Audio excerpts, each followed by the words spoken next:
This right here gonna be a cakewalk.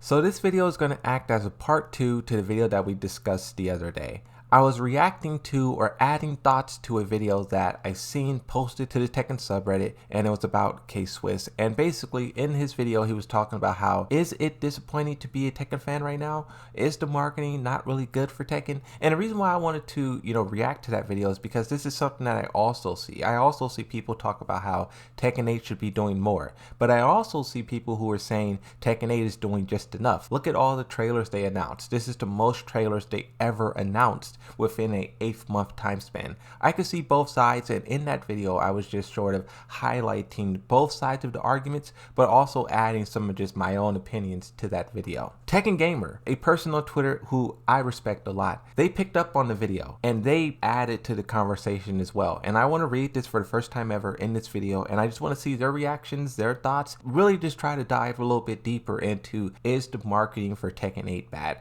And to answer that question at the start, I would say no.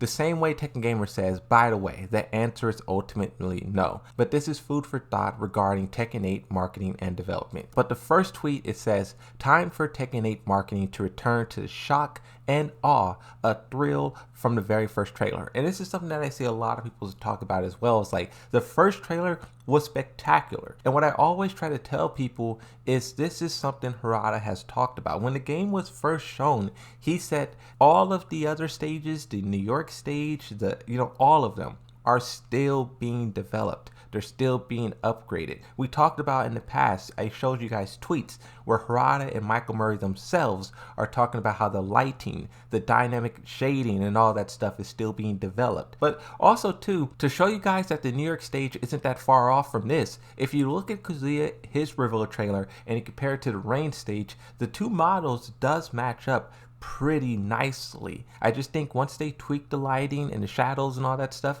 then it will be consistent throughout all of the stages. Tekken Gamer says, unpopular opinion. We need to talk about this. It's good that there's been a silence as of late on the marketing front. Things were becoming cookie cutter and very bland. Tekken marketing started early because we demanded news as a community. They fed us what they could. And this is something that I said at the very beginning, and I got a lot of hate for doing so. As soon as I saw the Asuka trailer and the Leroy trailer both using the New York stage, I was like, this is an issue.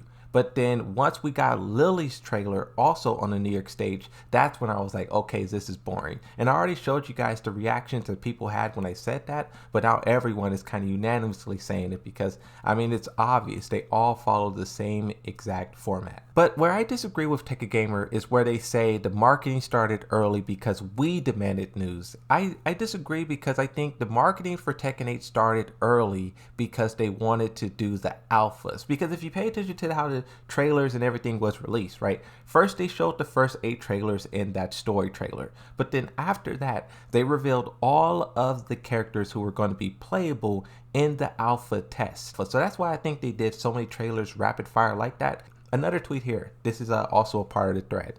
We've now been fed enough to hold us over for a while. From here on out, Tekken 8 needs to focus on quality over quantity with marketing. Each reveal needs to hit like Paul's death fist. It needs to be intentional, truly revealing and alluding to something and awe-inspiring. And I agree 100% here.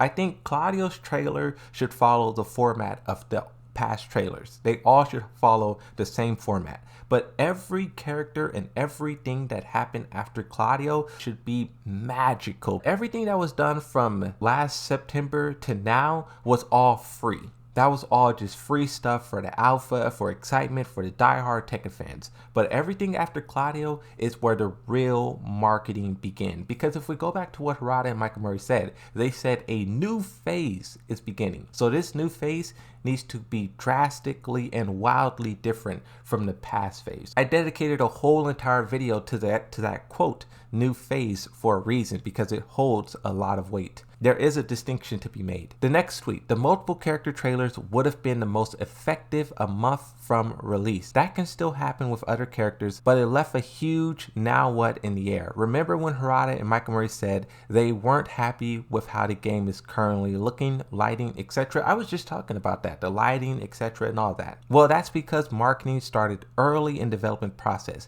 And again, that's because the community grew tired of waiting on Tekken 8 news. We forced their hands in a sense, and now we have a lot of alpha and info. Okay, so I will kind of go back on what I said a little bit back. Last year at EVO, everyone was dying to see Tekken. People were like, if they don't show Tekken 8 at this EVO, I'm gonna hurt somebody. Everyone was losing their mind. I remember that drive, and also I played a big part into it. You know, I was making videos. Where's Tekken 8? Where's this? Where's that? Come on, Harada. But also too, I think that drive from the community was fueled by the year-long silence prior. If you guys remember, they put out Kunimitsu, they put out Lita, and they did absolutely nothing else for Tekken 7 for a whole entire year. It makes you wonder what they're doing. Like, Yeah, what this year has been real quiet. So quiet this year. Yeah, doesn't it seem a little too quiet, suspicious? Yeah. You know? Are you saying announcements on the way? So basically, it boils down to they've been doing a lot or they've been doing nothing. I think we played a part into it. Tekken Gamer is right, but also I think the developers and their lack of communicating is also what played a role into it. That year-long drought of after Lita came out was crazy, bro. That should have never happened. They really abandoned the community. We don't need to see anything else until the game is near completion. Visuals, audio, loading screens, game modes, characters, and more all should be final.